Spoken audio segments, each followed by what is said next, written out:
Hello and welcome to the Woke is Broke podcast. I'm your host, Joshua Stanko, and we have for you shocking news right now. Tom Brady, greatest quarterback of all time.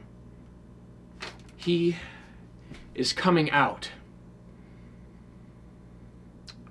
of retirement. I'm sorry. Well, that's shocking as well. I mean, there was obviously speculation as to whether or not his retirement from football was indeed a retirement or whether or not he was going to come back, but he did make the announcement official. He is returning for a 23rd season of football with the Florida Buccaneers, and honestly, I'm kind of excited about that. I mean, don't get me wrong, I'm not really a big sports guy. I don't follow it a whole heck of a lot, but I'm a big Brady fan. You know, it's impossible not to be inspired by greatness, and there's no denying he is a great quarterback. He is the greatest quarterback, and his career has really been interesting to watch, to say the least. So I'm excited about that. I was disappointed that he wasn't able to make it to the Super Bowl last year, but hopefully with this little extension, he can get himself one more ring. Like he doesn't have enough already, but either way, that is our little piece of good news for the day as we delve into some of the uglier news that's going on in our world. Let's get into that, shall we? Now for the potentially upsetting news. So there were some middle school students in Florida who were attacked and beaten senselessly because of the color of their skin. You've no doubt heard all about this in the news. Look at that. I'm sorry. The victims were white, which means you haven't heard anything about this in the news whatsoever. And the perpetrators were black. Yeah, which means you definitely haven't heard anything about this in the news media. But according to NBC, 5 middle school students are facing hate crime charges after what was believed to be a racially motivated attack against another group of kids in Coconut Creek. According to the reports, the students told police that the other students approached them yelling, "It's opposite day," and "brown power." The group looked at the student and stated he is white before another student tackled him to the ground, which subsequently allowed the group of middle school kids to start hitting him with their hands, feet, and phone chargers, the report said. "I put my hands up so they don't whack my face," the attacked student said. "After they jumped me, they said this is like revenge for what they did in the 1700s for slavery." You know, there was a time when I had given my heart over to hate, where I was just reveling in anger and pain all the damn time. And so, I can recognize it when I see it, and I see it in this. And maybe this is just an isolated instance, right?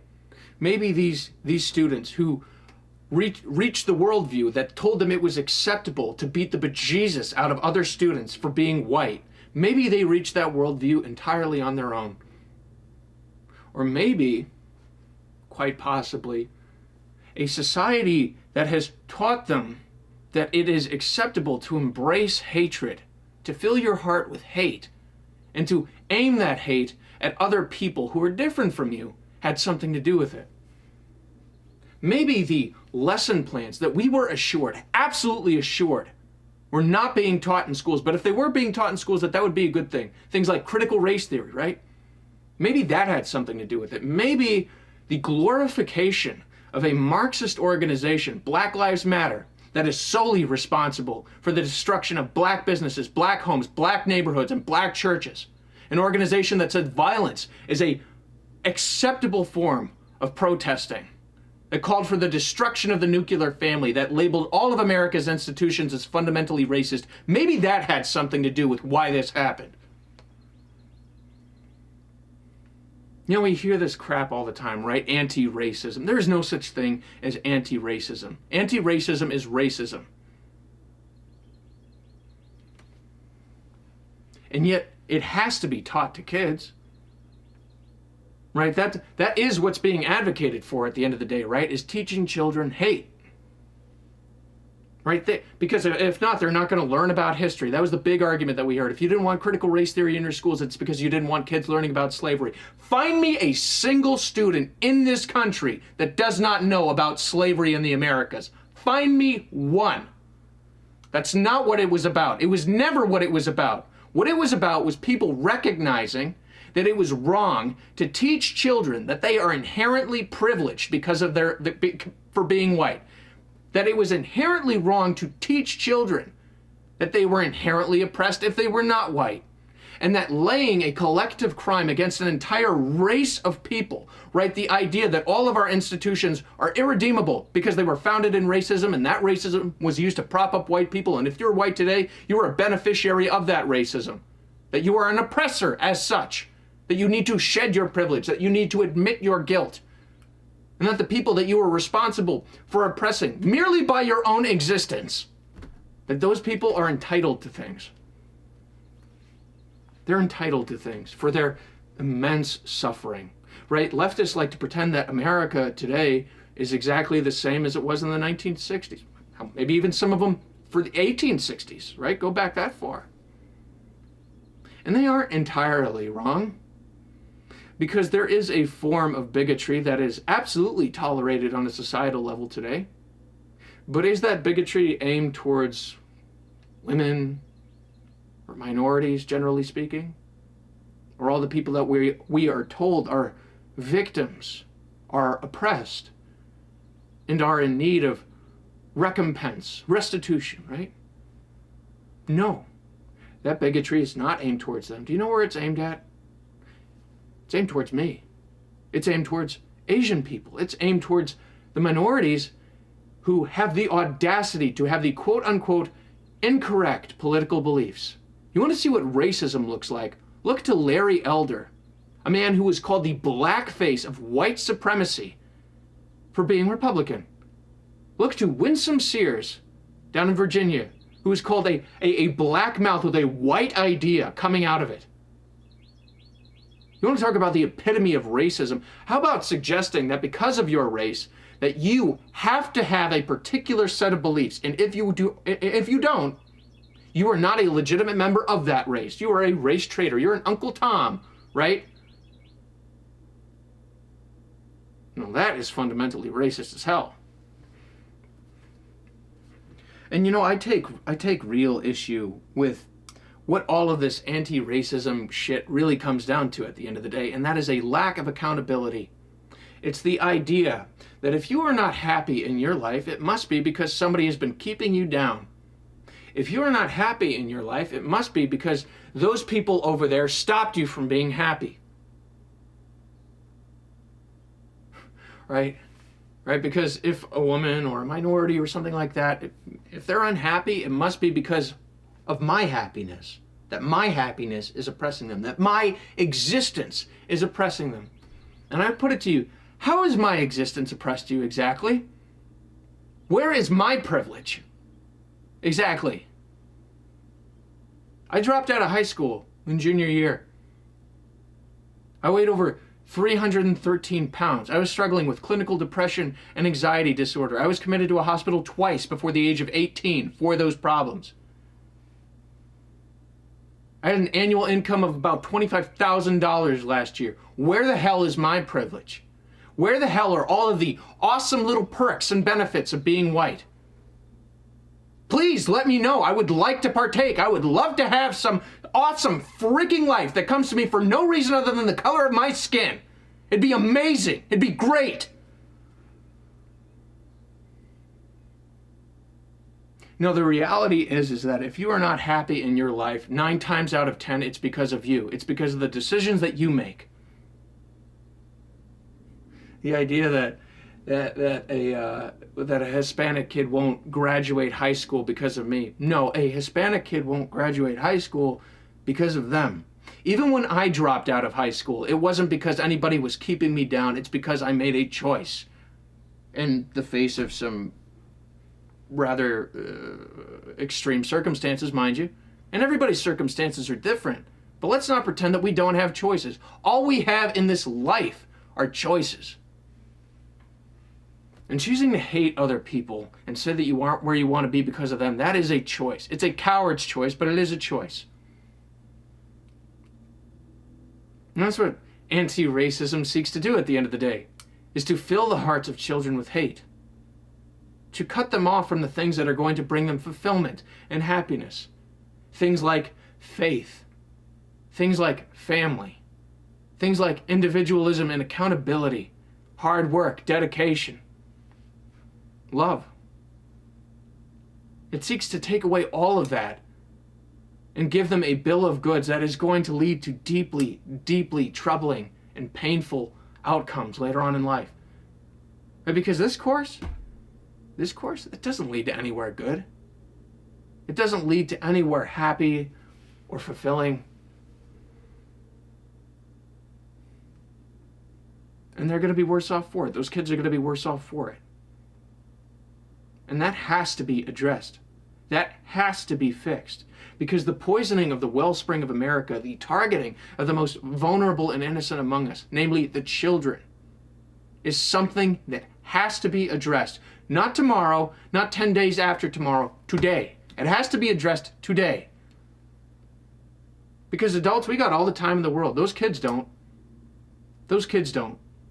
You set a kid on the wrong course, you are screwing him up for, potentially for life. And that's not to say that they can't come back from that. That's absolutely possible, but it makes it a hell of a lot more difficult.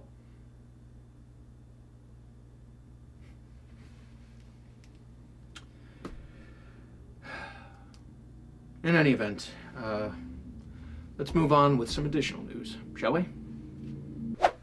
So, as you may have noticed, aggression from foreign countries seems to be something that's ticking upwards and upwards as the days pass on by further and further into the Biden administration. And North Korea is now one of those nations. According to The Guardian, they were testing intercontinental ballistic missiles recently, which they claimed were being used to test, the launching of satellites or some such. But anyways, Ping Pong conducted 2 recent missile launches, which it said were ultimately intended for putting satellites into space. After scrutinizing them, however, U.S. intelligence has assessed that the real intention was to test parts of the new intercontinental ballistic missiles, or ICBM. Based on the analysis of these launches, the United States government has concluded that these launches involved a new ICBM system that the DPRK is developing, John Kirby of the Pentagon spokesman said. He said, "This is a serious escalation by the DPRK."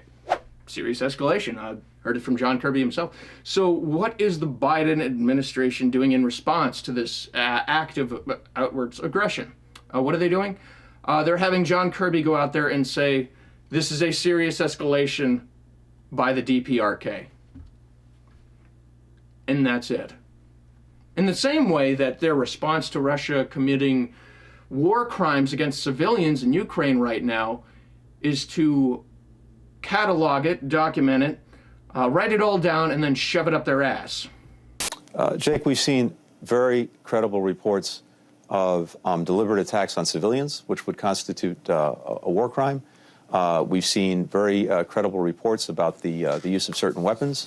And what we're doing right now is documenting all of this, putting it all together, looking at it, and making sure that as people and the appropriate organizations and institutions investigate whether war crimes have been or are being committed, that we can support whatever they're doing. So right now, we're looking at these reports. They're very credible, and we're documenting everything.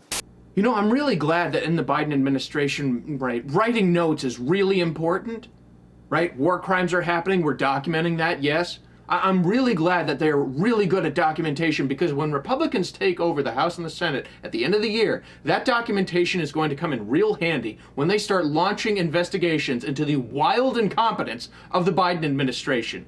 War crimes are happening. Yes, we recognize that and we're documenting it. Whoop-de-doo.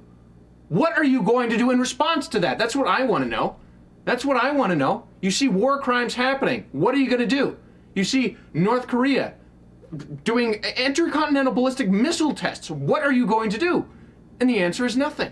The answer is nothing, and our enemies know that. That is why they are all running roughshod over Biden right now. All right, and you see this consistently under Democratic leadership, right? You notice that the missile testing kind of waned in North Korea under Trump's administration, right? It happened under Obama, then it waned under Trump, and now it's back again. Why is that? It's because sharks smell blood in the water, and Biden is a weak leader. They know this, and we know this as well. They're not going to do anything because they don't have any backbones, this administration.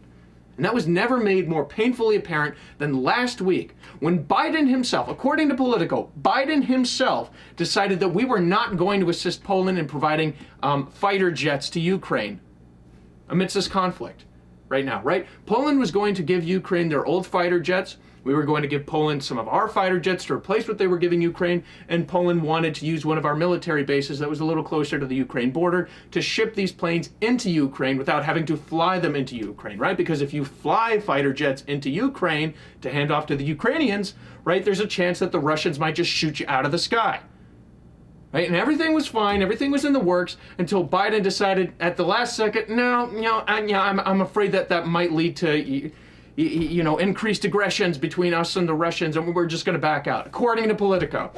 Officials in Kiev, including Ukrainian President Vladimir Zelensky, in a weekend Zoom call with U.S. lawmakers, have pressed hard to acquire European fighter jets, claiming the enhanced air power would help them inflict further damage on Russian forces.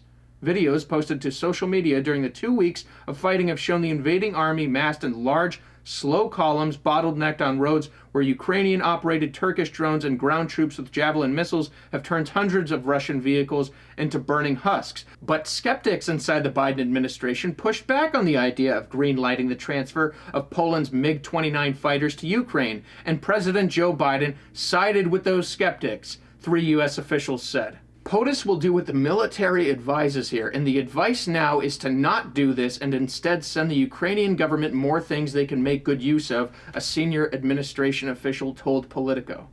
Right, so the Biden administration is actually going out there and saying, well, they don't really need these extra planes, right? They got plenty of planes that they can fly around already, and us, helping them acquire new planes would just increase to greater aggressions between us and Russia, right? They don't really need the planes, right? I'm sure that's just why Vladimir Zelensky himself was asking for planes. And I'm sure it has nothing to do with the fact that Russia has a far superior air force.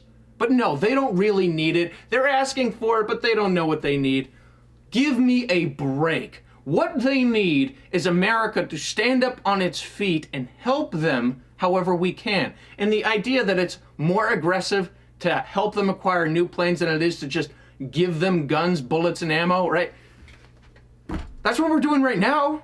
That's the aid that we're providing right now, and yet it's more aggressive to send a plane. This doesn't make any sense, and it's not supposed to. If it was up to the Biden administration, this whole thing in Ukraine would just drag on for years. They don't really care about what's going on in Ukraine right now. That's why they'll watch war crimes happen and do nothing. They don't really care that Putin was going to move on Ukraine. That's why they were talking about it back in November and proceeded to do nothing up until after the invasion. They don't care about what's happening on the international stage right now, because the second that they start caring, that means that they are obligated to do something about it. And I'm not talking about military intervention here, okay? What I am talking about is just having a freaking backbone, okay? North Korea is testing ballistic missiles right now. What are you prepared to do about it? Putin is marching in on Ukraine, murdering civilians, committing war crimes, as you openly admitted. What are you going to do about it? You have to draw a line somewhere, and you have to be consistent in that line that you're drawing. You cannot make threats and then back down like Obama liked to. You cannot sit by and let bad people accrue power, because eventually they come for you. And that is what's happening. That is what's happening. Evil people in this world running evil, terrible nations right now are growing their influence, their power, and their wealth because of American weakness. The fact that we saw Europe rally together in support of Ukraine did not happen because Joe Biden is an amazing leader and he inspired all of them to do that. No, they did that in spite of us. They did that as a result of our weakness, right? For so long, people looked to America to lead the way, to handle the tough stuff, right? Thinking that everything would be fine. And then we didn't. We just didn't. We just didn't do anything. Which means that they have to pick up the pieces themselves. And that has lasting consequences for all of us in the long run, right? Do you really want the whole of Europe acquiring more and more nuclear weapons so that they can defend themselves whenever Russia decides that they want to, absorb Germany, absorb Poland? I don't want that. But, that's essentially what's needed at this point, right? Because we made promises to Ukraine to give up their nuclear weapons. which they needed to defend themselves against Russia with the promise that we were going to watch their backs, and we just didn't. We won't. We won't. Because there is nothing that could happen that would ever make Joe Biden actually put military members in harm's way. And it is an ugly and painful thing, right, to put military members in harm's way. Right, to ask people to lay down their lives. But that is the job that they took. That is the oath that they swore to protect and defend the Constitution, to protect and defend America and her allies. And we honor that oath. We honor that sacrifice every single day. Or at least we try to. We should. But let's not pretend that the most noble thing you could do is make sure that all of our servicemen and women are on our own shores and that everything's going to be fine. No, things always come back. They always come back. And if you bury your head in the sand regarding this conflict today, if you bury your head in the sand regarding North Korea today, that will have lasting consequences. There will be blood that has to be shed as a result. The question is when do you finally decide that you're going to get involved? Is it going to be after American citizens get killed? Is it going to be after some of our military bases are shot at with intercontinental ballistic missiles? Is it going to be after Ukraine is absorbed by Russia and then they decide that they want to move on another nation next? When do you decide that you're going to get involved? If the answer is after things have already fallen apart, that is a very bad time to get involved. Setting up deterrence, acting preeminently, acting in advance so that things don't get worse, so that we can minimize the loss of life in the long run. That is what's needed. But we don't have that right now. We don't have that in our leadership, and that really is an ugly and sad thing to see. And there are people who are losing their lives right now as a result of our weakness, and there will be people on our side of the line who are going to lose their lives in the long run as a result of this weakness. In any event, that's all the time we have for you guys today. I am your host, Joshua Stanko, as always, saying stay safe, guys, stay informed, God bless, and hope you're enjoying Lent. In any event, I'll catch you guys later, okay? Have a good one.